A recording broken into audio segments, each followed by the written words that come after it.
Hello everyone, तर स्वागत आहे तुमचं माझ्या आजच्या नवीन ब्लॉगमध्ये.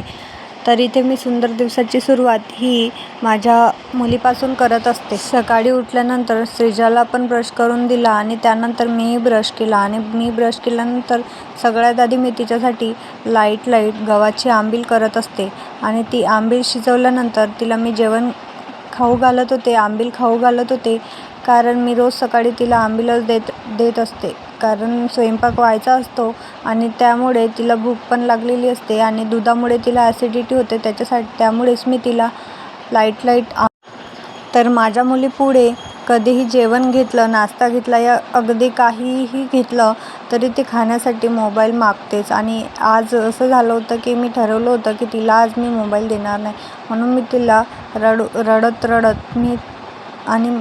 तिला रडत ती आंबील खाऊ घालत होती. ती मोबाईलसाठी रडत होती.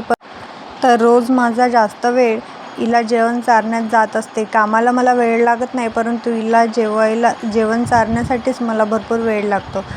ती स्वतःच्या हाताने खायला बघत नाही आणि ती मोबाईलशिवाय जेवतही नाही आणि त्यामुळे मला हिला चारण्यासाठीच खूप वेळ लागतो.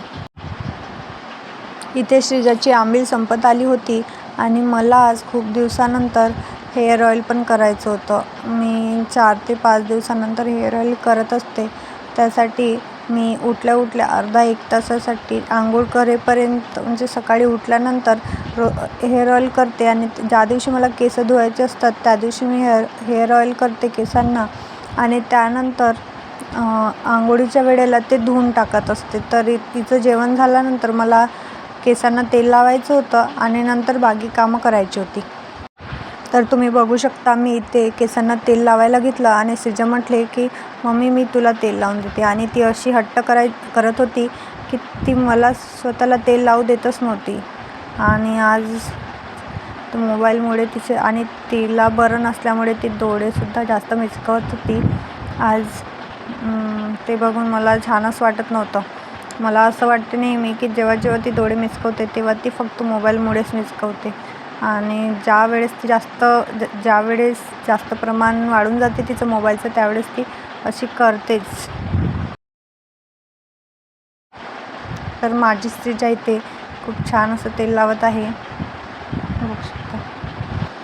आणि मी इथे पूर्ण घर असं गॅस ओटा पूर्ण असं स्वच्छ करून घेतला आहे. फरशीसुद्धा पुसून झाली होती माझी आणि इथे अर्धा किराणासुद्धा भरलेला होता आणि अर्धा किराणा तिथे बॅलन्स असल्यामुळे तोसुद्धा मला ते भरायचा आहे आणि ते मी आरामात दुपारी करणार आहे. तर बघू शकता तुम्ही पूर्ण घर असं स्वच्छ केलं आहे मी आणि इकडे श्रीजा तेल लावत आहे आणि हॉलसुद्धा स्वच्छ झाला आहे माझा. तर इथे थोडा बहुत टेबलवर पसारा आहे आणि ती श्रीजा सगळं काही पाडून ठेवतच असते. तर घर असं स्वच्छ झालेलं आहे, कामंसुद्धा झाली आहे आणि आता बाकी आहे आंघोळ आणि सासूबाईंनी देवपूजा करून घेतली आहे.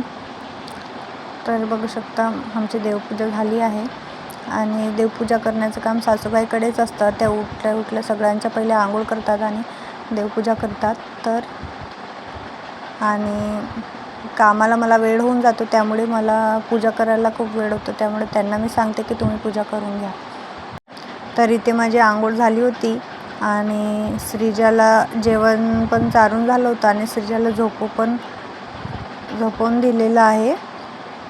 तर जेवताना तिचा ब्लॉग घेतला नाही, पण ती आता झोपली आहे. आता इथे वाजले आहे 6 आणि ती आता डब्याची तयारी करत आहे. तर रोज डेली ब्लॉग बघण्यासाठी लाईक करा, शेअर करा, सबस्क्राईब करायला विसरू नका.